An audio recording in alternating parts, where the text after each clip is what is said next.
कलीम,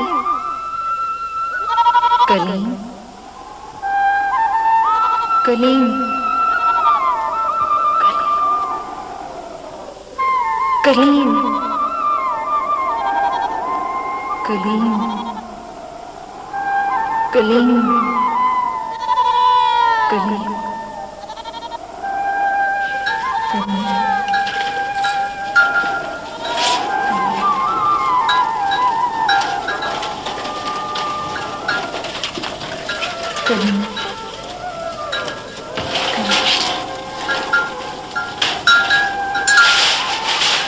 अब तो मैंने तुझसे नाराज होना भी छोड़ दिया। चुप की बैठी रहे। बोलने से रूह के पानियों में अरताश पैदा होता है। मैं कैसे चुप रहूं? झरना भी कभी चुप हुआ है? तुझसे तो मेरी रूह बोलती है। जैसे सितार का ऊपर वाला तार हिलाओ तो निचली तार से आपे ही सुर निकलता है। बात एक ही है, हम क्या एक दूसरे से बोले। फिर तूने इतनी देर क्यों लगाई जब तुझे इतना प्यार है मुझसे?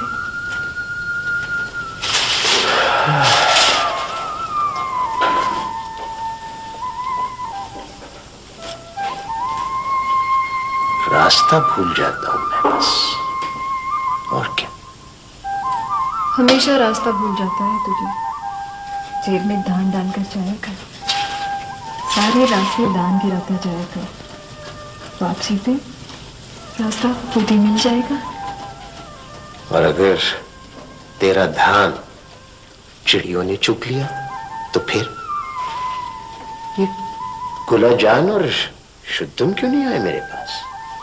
मैंने मना कर दिया था। क्यों? हमेशा यही तुझसे पहले आकर लिपट जाते हैं। तो फिर? बस फिर क्या, मुझे अच्छा नहीं लगता है।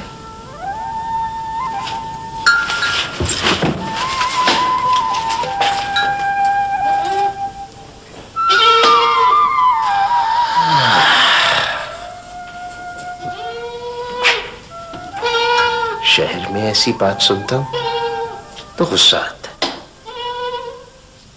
और यहां उल्ट सुकून मिलता है ऐसी बातों से।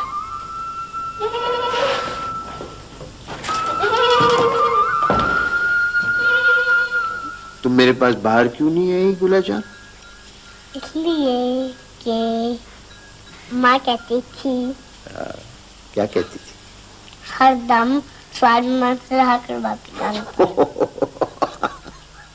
और तू शुद्ध? माँ की बात नहीं है अब्बा, मैं सोच रहा था बैठा। ओ भाई, क्या सोच रहा था हमारा शुद्ध? तो किसी दिन मुझे अपने साथ शहर ले चल अब्बा। शहर जाकर क्या करेगा तू शुद्ध? सैर करूंगा, ट्रेन देखूंगा, बस पे चढ़ूंगा और साइकिल चलाऊंगा। सफर की आरज़ू मर्द की जात के अंदर एक अजीब इंतशार पैदा कर देती है शुद्ध। हो सके तो कनात के झूले के अंदर रहना शुद्ध। आज तक जो नहीं कर सका तू कैसे करेगा बेचारे? ले तो मुँह कर अब्बा। मेरा मुंह अपनी तरफ करा कर तू क्या करेगी? मैं देखूंगी अब्बा। ओ, क्या देखेगी? अब्बा उनका क्या हाल है? किन का? मुझे तेरे दोस्त है शहर में। अभी तो रहा। उनके पास तो बहुत से खिलौने होंगे अब्बा, वो तो मजे करते होंगे। जरूरी तो नहीं था शुद्ध कि जिसके पास क्या बात ज्यादा करते खिलौने हो वो ज्यादा मजे करते हो। Button button button.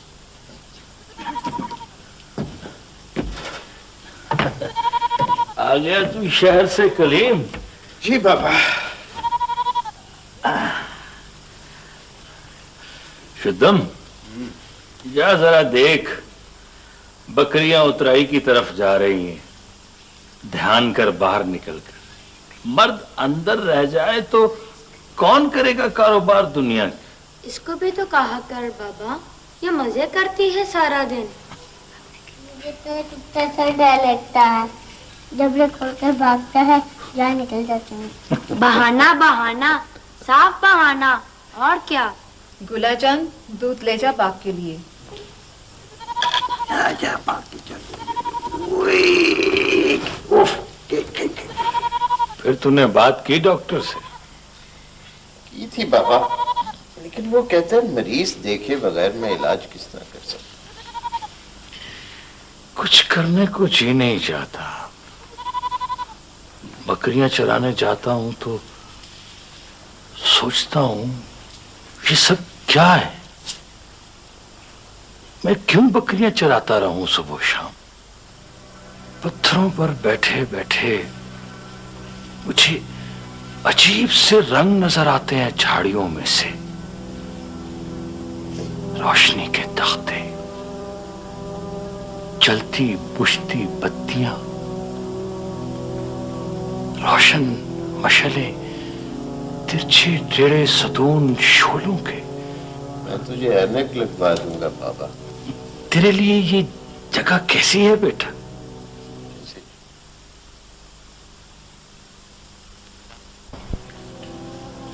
मर गया ना कलीम, कुछ बाकी नहीं रहा दुनिया में, कुछ बाकी नहीं रहा। तुझे तेरा बाप अक्सर याद तो आता होगा ना? मैं जब बकरियां चराने जाऊं तो उसके दरवाजे के आगे रुक फिर निकलता हूं।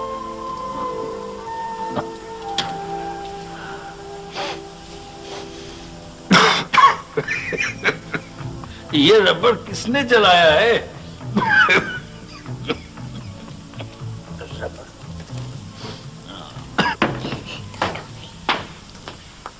रबड़ तूने जलाया पश्मीना? रबड़? कैसा रबड़? देख ले, चूल्हा तो ठंडा पड़ा है। जब बैठ रहा बाबा के पास फिर।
मैंने रात को हेलो डॉक्टर उस्मान, मैं इस वक्त आपको तकलीफ देने के लिए शर्मिंदा हूँ।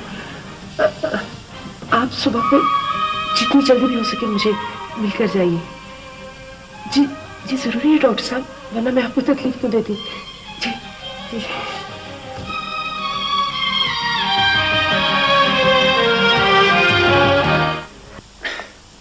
रात आपकी कैसे गुजरी? बहुत अच्छी। मुझे तो कभी कभी ऐसी नींद आती है। रात तो मुझे ऐसा महसूस हुआ जैसे मैंने अपनी केंचली उतार कर फेंक दी, जैसे कि यूकलिप्टस का दरख्त छाल उतार कर उसके बाद मुलायम और तना हुआ। आपके सर दर्द का क्या हाल रहता है अब? होता है कभी कभी, लेकिन कल रात नहीं था।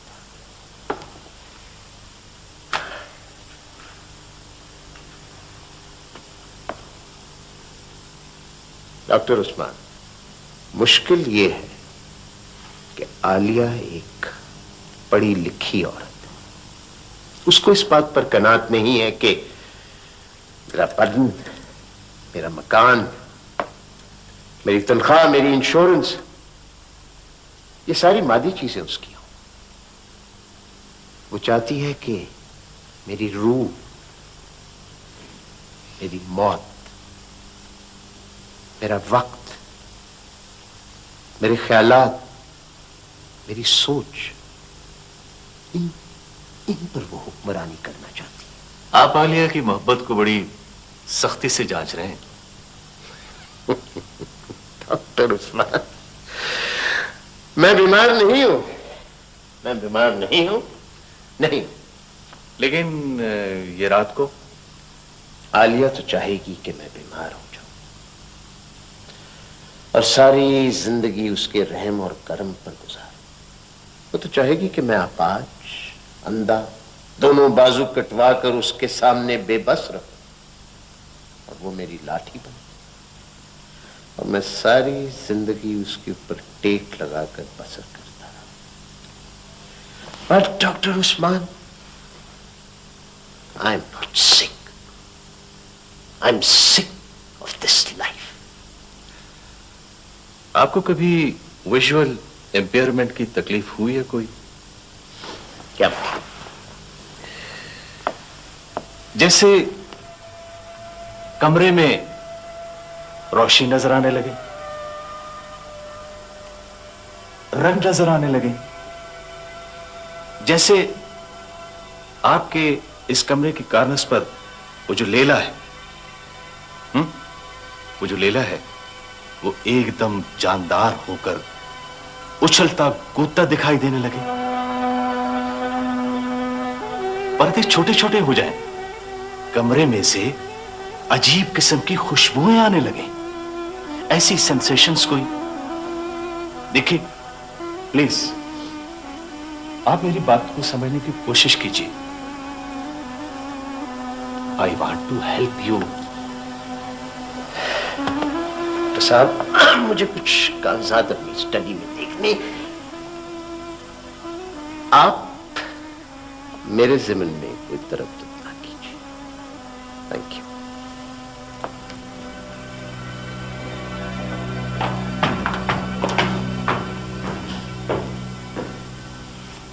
Any use? कोई नहीं। वो कॉपरेट तो करते ही नहीं है। एक कैफियत कब से? कई सालों से है डॉक्टर साहब। दरअसल होता इस तरह से है, कभी कभी रात के किसी पहर, रात को जब मैं उठती हूँ तो मुझे ऐसा लगता है जैसे वो कमरे में मौजूद नहीं है। इसी खौफ के मारे मैं रात को जीरो का बल्ब जलाकर सोती हूँ। फिर मैं उन्हें छू कर देखती हूँ, जिस्म बर्फ की तरह ठंडा होता है, जैसे खुदा ना खास्ता। आपने कभी उन्हें इस हालत में जगाने की कोशिश की? जी हाँ, एक बार जगाया था, but he refuse to recognise me. ये मामला क्या है डॉक्टर साहब? मेरा ख्याल है कि ये कोई आम किस्म का डिसऑर्डर है, हो सकता है। ये भी हो सकता है कि ये आपकी इमेजिनेशन हो, और ये भी हो सकता है कि ब्रेन ट्यूमर हो या मेंटल डिसऑर्डर हो किसी किस्म का। इन्हें किसी किस्म की हेलुसिनेशंस तो नहीं होती हैं? मुझसे तो उन्होंने कभी जिक्र नहीं किया। कॉन्स्पिरेसी हो रही है मेरे खिलाफ। हम आपकी मदद करना चाहते हैं कलीम साहब। क्यों ना मैं आपको अपने साथ गाड़ी में ले चलूं और रास्ते में ड्रॉप करता जाऊं? Sure, yes course, thank you. अच्छा तो फिर इजाजत है Begum Kaleem. Thank you doctor Usman. Okay, thank you. आइए। चाबी है, गाड़ी में बैठे, मैं अभी आया। अच्छा प्लीज जरा जल्दी आ जाइएगा।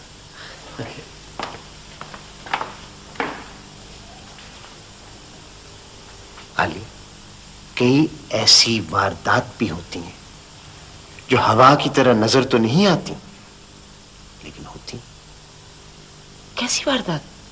तुम दरअसल एक पढ़ी लिखी औरत, और तुम्हारा इमोशनल सेल्फ इतना परागिंदा हो गया है कि तुम जज़ब करने की कुव्वत तो रखती हो, लेकिन किसी चीज में समो जाने की ताकत तुम्हारे पास नहीं।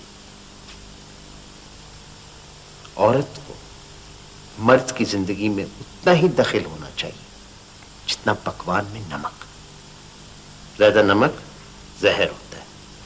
तुम जो जी चाहे कहो, जिस तरह से कहो, लेकिन मुझसे बात करो खुदा के लिए। तो ये मैं क्या कर रहा हूं?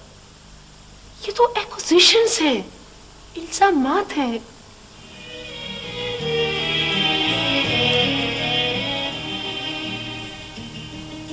आलिया, मर्द की मोहब्बत एक गहरे समुद्र की तरह होती है। इसके अंदर दरिया तो मिलते ही रहते हैं। वो नए पानियों से भी प्यार करता है और पुराने पानियों से। इसी में उसकी वुसअत की दलील है, इसी में उसकी बढ़ाई। औरत एक झील, खड़े पानी की झील। अब बुरा ना मानना, लेकिन झील और समुंदर में ये फर्क हमेशा रहेगा, हमेशा।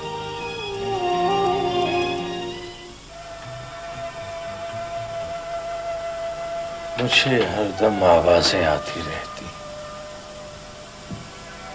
देखता नहीं। सुन कलीम, जरा सुन।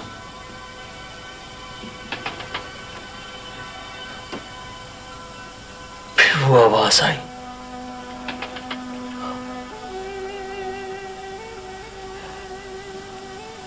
फरिश्ते आ रहे, देखता नहीं? फरिश्तों के सरों पर हीरों के ताज। तुम्हारा बाप भी साथ है कलीम। दीने दीने दीने।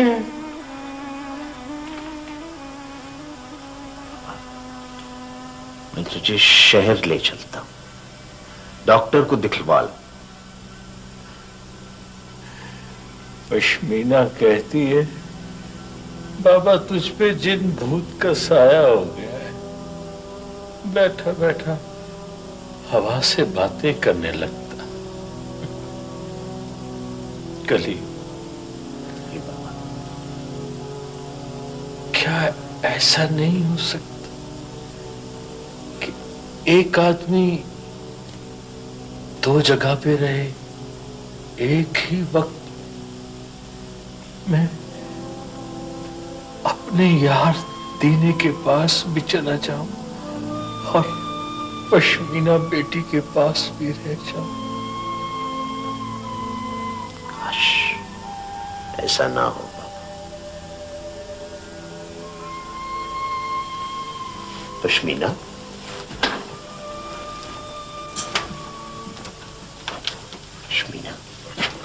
ख्याल आ गया तुझे? मैं बाबा को शहर ले जाता हूं। हाँ, एक डॉक्टर है, बड़ा नामी ग्रामी, उसे इसकी नब्ज दिखवाता हूं। इसे बैठे बिठाए पता नहीं क्या हो जाता है, दिमाग पर असर हो गया इसके। तू जो चला जाता है शहर, पीछे नाता ही टूट जाता है। अब बाबा को भी ले जा साथ अपने, ये कसर रह गई है। मर्द एक ही वक्त दो जगह तो नहीं हो सकता ना पश्मीना। मैं चला भी जाऊं, होता तो तेरे पास हूं। तू अगर मर भी गया ना, तो भी मेरे ही साथ रहेगा, ये मैं जानती हूं। तेरा अपना तो कोई वजूद है नहीं कलीम, तू मेरे ही नाम का एक हिस्सा है। फिर तू कैसे जुदा हो सकता है मुझसे? तू यहां से विदेश जाए, यहां रहे, मेरे पास हो, चाहे कहीं और चला जाए, कोई अलग हो सकता है तो मुझसे? फिर तुम मुझे शहर जाने से क्यों रोकती है? बस जुदाई बुरी लगती है, तो याद आता रहता है। बाबा को शहर ले जाने दे मुझे, डॉक्टर को इसे दिखाओ। डॉक्टर कोई आई को टाल देगा। मौत और मोहब्बत तो किसी के बस की चीज ही नहीं कलीम। ये तो अल्लाह के हुक्म की तरह अटल फैसले हुआ करते हैं।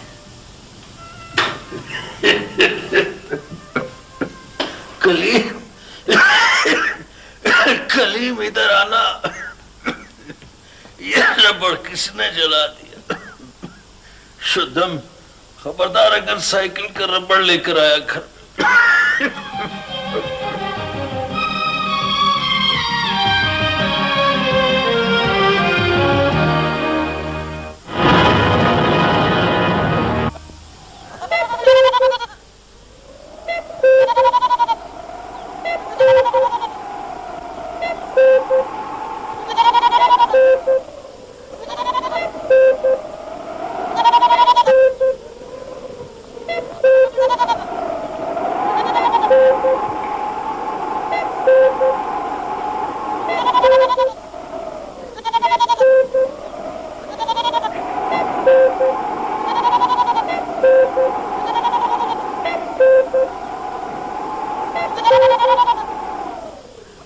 बाबा जी की तबीयत अब कैसी है बाजी? कौन से बाबा जी? आप बता रहे थे ना कि शुद्धम और गुलाजान के नानाजान बीमार हैं। हाँ, वो बाबा जी। बीमारी क्या है? कोई ब्रेन फीवर किस्म की चीज है, अजीब अजीब चीजें नजर आती हैं उन्हें। कैसी चीज है बाजी? कभी रोशनी के तख्ते, जलती मशलें, जलते बुझते चिराग, कभी वो फरिश्तों से बातें करने लग जाती, कभी आवाजें देनी शुरू कर देती। मेरे अब्बा जी। आप हमें उनके पास ले चले ना किसी रोज, हम शुद्धम और गुलाजान से भी मिल लेंगे।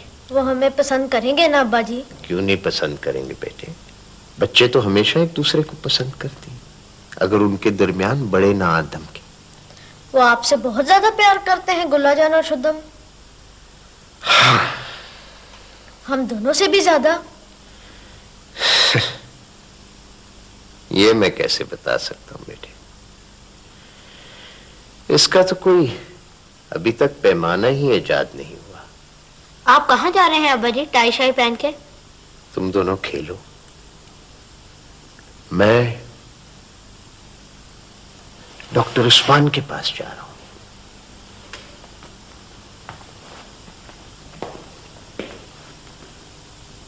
आज आपकी तबीयत कैसी है कलीम साहब? मैं आपसे एक बात करना चाहता हूं डॉक्टर साहब। इसीलिए मैं आज खुद आपके पास आया हूं। With player. Mister France. जी सर। प्लीज आइए सर, आइए प्लीज आइए, उधर बैठते हैं। आइए। Thank you. यहां आप रिलैक्स होकर बैठ जाए। थैंक यू जी। बहुत देर मैंने कोशिश की कि मैं किसी से इस बात का जिक्र ना करूं,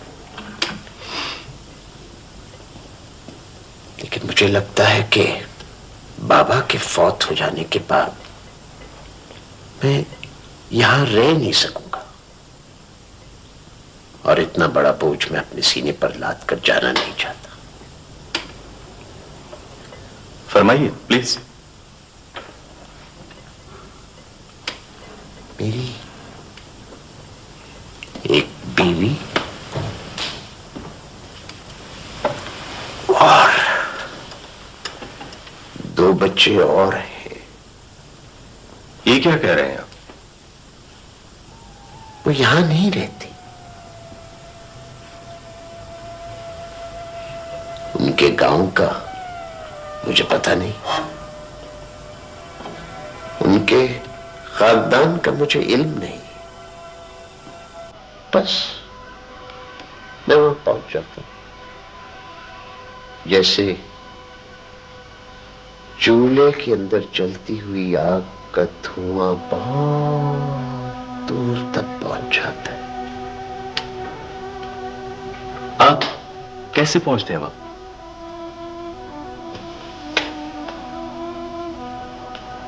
कभी कभी रात के वक्त,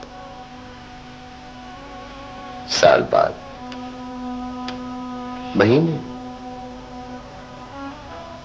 कभी कभी हर रोज, लगातार हफ्ते भर। जब मैं सोता हूं तो मुझे यूं महसूस होता है कि इस कलीम, इस गोश्त पोस्त के कलीम में से एक असली कलीम होता है। इसके पांव में कोई मजबूरी नहीं, जो किसी जंजीर से बंधा नहीं। वो हवा से भी हल्का और खुशबू से भी ज्यादा लतीफ कलीम होता है। वो इस वजूद से उठता है और हवा की लहरों पर तैरता हुआ पश्मीना तक पहुंच जाता है। किसके पास? पश्मीना मेरी बीवी। उसे मैंने किसी हमदर्दी या मजबूरी या जरूरत के तहत नहीं चुना, बस वो मेरी बीवी है। हम एक दूसरे से यूं मिलते हैं जैसे हवा का एक झोंका दूसरे झोंके से मिलता है, बिना मतलब, बेसाख्तगी के साथ। आप मेरी बातों पर यकीन कर रहे हैं? जी जी कलीम साहब, मैं आपकी सब बातें बड़े ध्यान, बड़े गौर से सुन रहा हूं। Please please.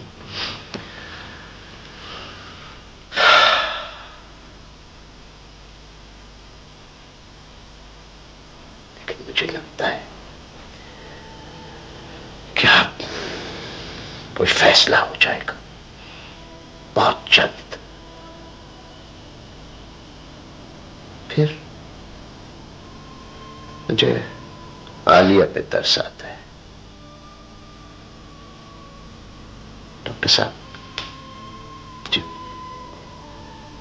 क्या ये मुमकिन है कि मैं ख्वाब में अपने दूसरे असली वाले घर जा सकता हूं हकीकत में? देखिए कलीम साहब, दिमाग में कई बार ट्यूमर हो जाते हैं जो बड़ी सीरियस कॉम्प्लिकेशंस पैदा करते हैं। आदमी न सिर्फ हेलुसिनेशन का शिकार हो जाता है बल्कि कई बार इससे कई किस्म के और नताइज निकलते हैं, डिजास्ट्रस किस्म के। मैं समझता हूं कि आपकी एलिमेंट का ताल्लुक मेंटल हेल्थ से भी हो सकता है, स्प्लिट पर्सनैलिटी से भी हो सकता है, या शिज़ोफ्रेनिया से भी हो सकता है। बहरकैफ मैं फिर कहूंगा कि आपको मेडिकल एड का सहारा लेना होगा। मैं आपको कह रहा हूं इसका बीमारी से ताल्लुक नहीं। मैं फक्त महसूस करता हूं कि मेरे दिल पे बोझ है। मुझे आलिया से बातों का जिक्र करना चाहिए। शायद वो मेरे नुक्ताए नजर को समझ ना सके। नहीं, मेरा ख्याल है वो तो आपकी बेहतर तौर पर मदद कर सकती हैं। शायद वो इसे मेरी बेवफाई पे महमूल कर। वो मुझे नहीं, मेरा ख्याल है कि वो बड़ी पढ़ी लिखी और समझदार खातून है। ख्वाब की औरत से वो इस कदर भला क्यों चिढ़ेंगी? आप प्लीज ऐसा कीजिए, किसी दिन मुझे रिंग कीजिए। मैं डॉक्टर सखावत के साथ मिलकर आपके एक्सरे लूंगा। अगर हम दोनों की तसल्ली हो गई तो फिर मेहरबानी आपकी। बस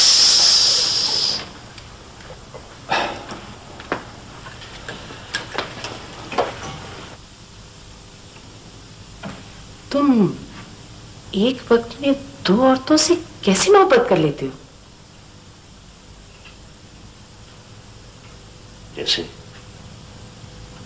जैसे तुम एक वक्त में हामिद और राहत के साथ प्यार कर लेती हो। ये और बात है। वो भी और बात है। तुम्हें मुझसे कभी मोहब्बत थी ही नहीं, मैं जानती हूँ। पहले पहल तुम बैठे बैठे ख्यालों में कहीं गुम हो जाते थे। तुम्हारे ख्यालों की रानी कोई और थी हमेशा। फिर रफ्ता रफ्ता इस फरार ने एक और सूरत इख्तियार कर ली। ये ख्वाबों की मलिका जिसका जिक्र तुम कर रहे हो, ये तुम्हारे अपने ज़हन की पैदावार है, तुम्हारे फरार की राह है। तुम मुझसे फरार होकर उसकी आगोश में बना लेते हो। मैं जानती हूँ, जानती हूँ, जानती हूँ। वफा करना मेरे बस में होता तो मैं हमेशा तुम्हारा वफादार रहता आलिया।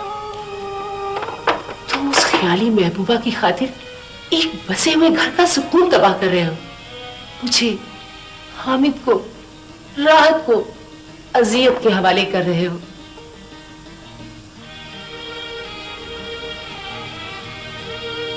कौन जाने ये क्या सच है और क्या झूठा।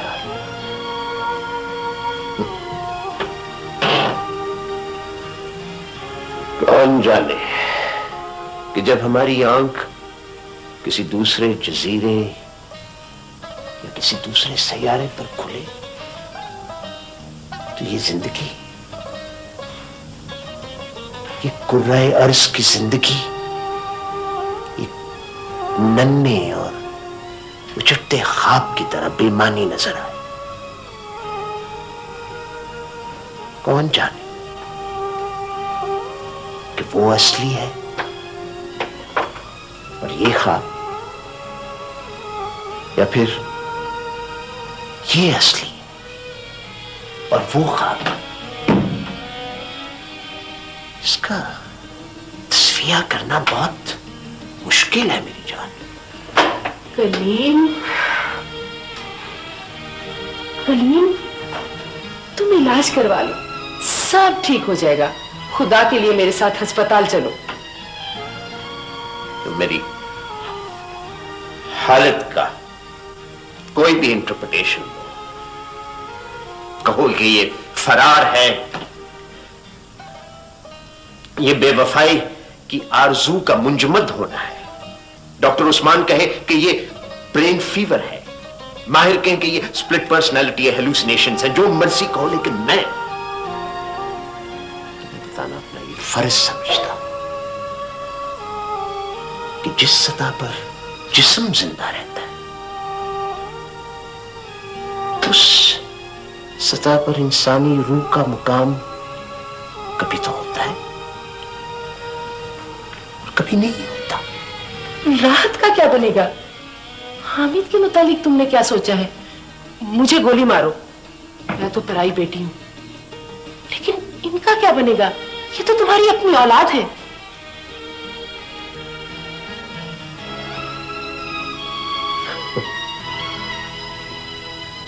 बच्चे तो जज्बा तख्लीक की औलाद होती है, उन्हें तो तहफ्फुज़ और बका के फरिश्ते परवान चढ़ाते। हम कौन होते हैं उन्हें अपनी मलकियत में लेने वाले? मेरा क्या ताल्लुक है इन बच्चों से? कलीम, क्या सोच रहे हो तुम?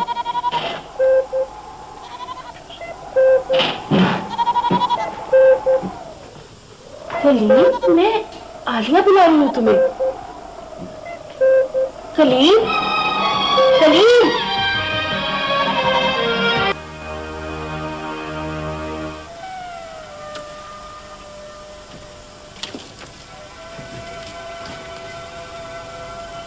रश्मिना,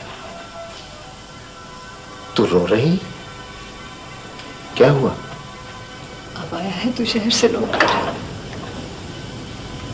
बाबा तो तेरी राह देख देख कर चला भी गया।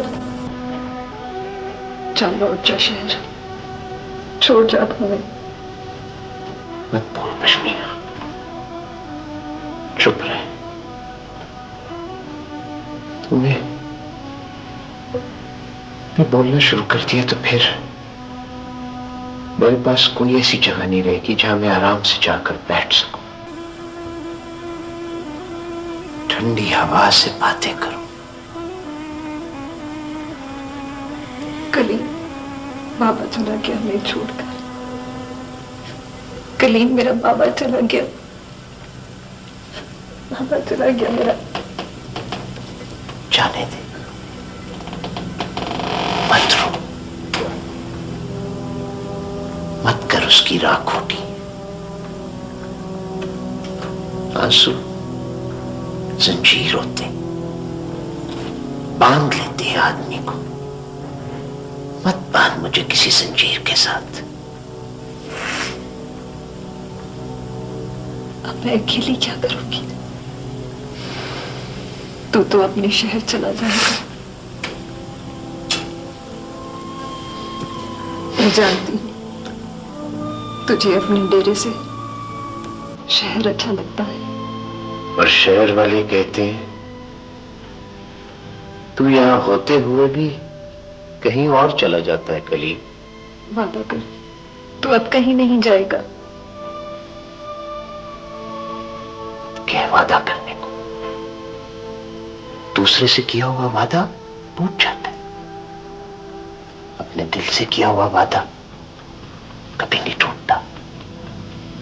मत बोल, चुप रह। देख तो कलीम, मैं बुलाती हूँ ये बोलता ही नहीं। ऐसा संदीप तो पहले ना था बाबा।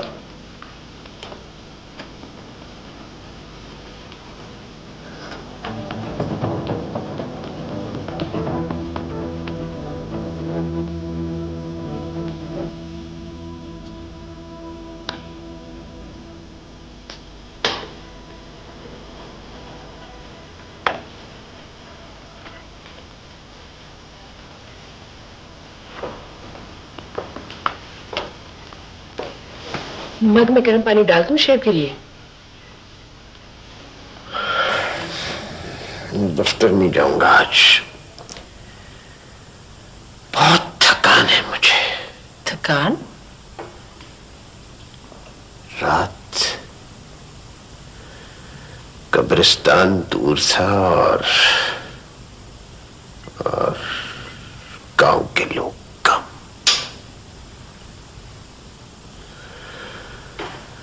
बहुत दूर तक मुझे कंधा देना पड़ा। सुर्ख थी कब्रिस्तान की मिट्टी। आलिया, कंधा देना पड़ा? किसे? कौन सा कब्रिस्तान? देखा लिया।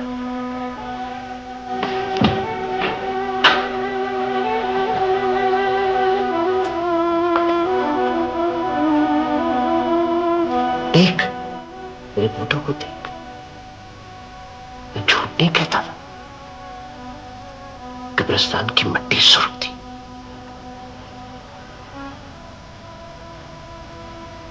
मैंने बाबा जान को जब लहद में उतारा, देखा ले, झूठ नहीं कहता था।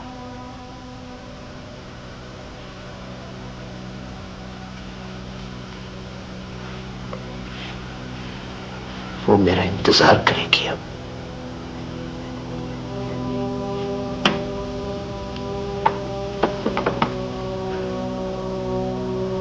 बाबा जान के जाने के बाद क्या बनेगा उसका?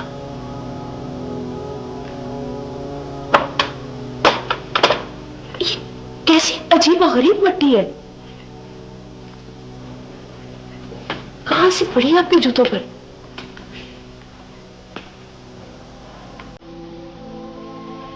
मैं कहता नहीं था तुझे, वहां पश्मीना है। मेरे तो बच्चे हैं, मेरी रूह और तमन्नाओं के जानशी। शुद्ध खुला जान। पश्मीना और मैं दो नहीं है, एक ही आवाज की बाज गश्त हैं दोनों। आलिया,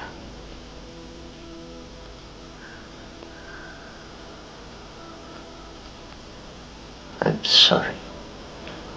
कह दो, सब कुछ कह दो। कम से कम मुझे दोहरा अजाब तो ना हो। थोड़ा सा। हाँ, एक अजाब तो ये हुआ कि तुम पश्मीना को मुझसे ज्यादा चाहते हो, और दूसरा अजाब ये कि तुमने ये बात मुझसे छुपाई भी रखी।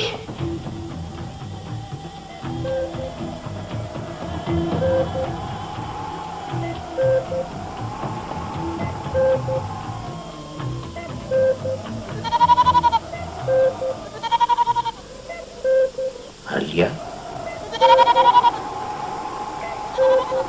मुझे एक गिलास पानी ला दो।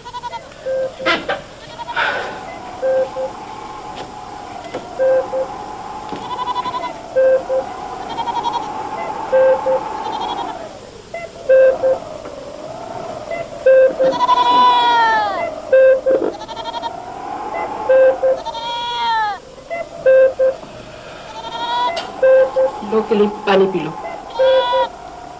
कलीम, कलीम।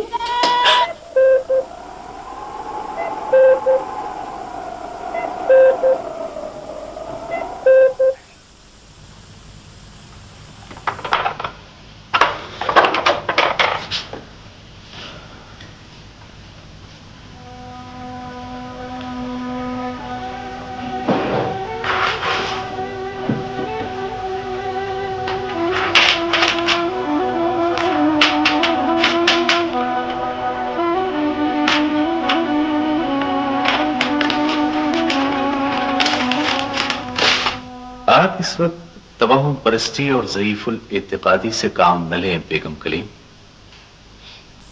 मैं समझता हूं आपके लिए ये सदमा बर्दाश्त करना किस कदर मुश्किल है, लेकिन अगर आप इन लाइंस पर सोचना शुरू कर दें तो मेरा ख्याल है कि आपकी अपनी थिंकिंग खराब हो जाएगी।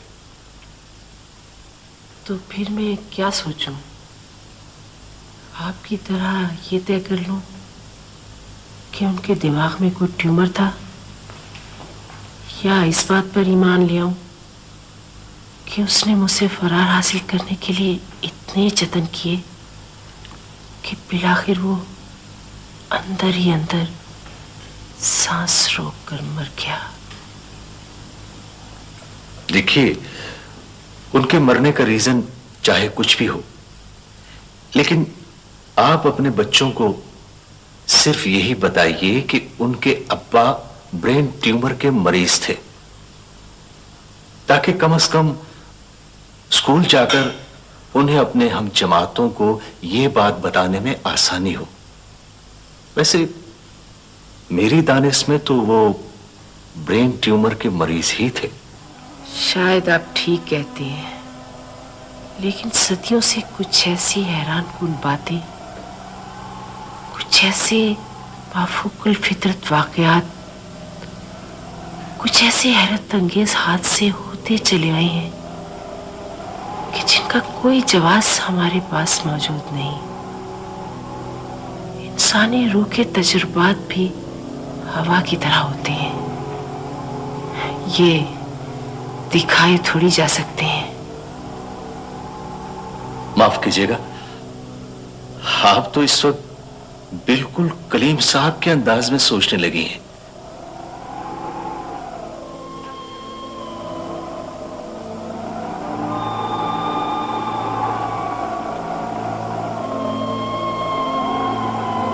मैंने हथेली खोल दी है कलीम। मोहब्बत का पारा मुट्ठी भींचने पर उंगलियों की दर्जों से निकल जाता है। अब हथेली खुली है तो ऐसा लगता है जैसे तुम यहीं कहीं हो।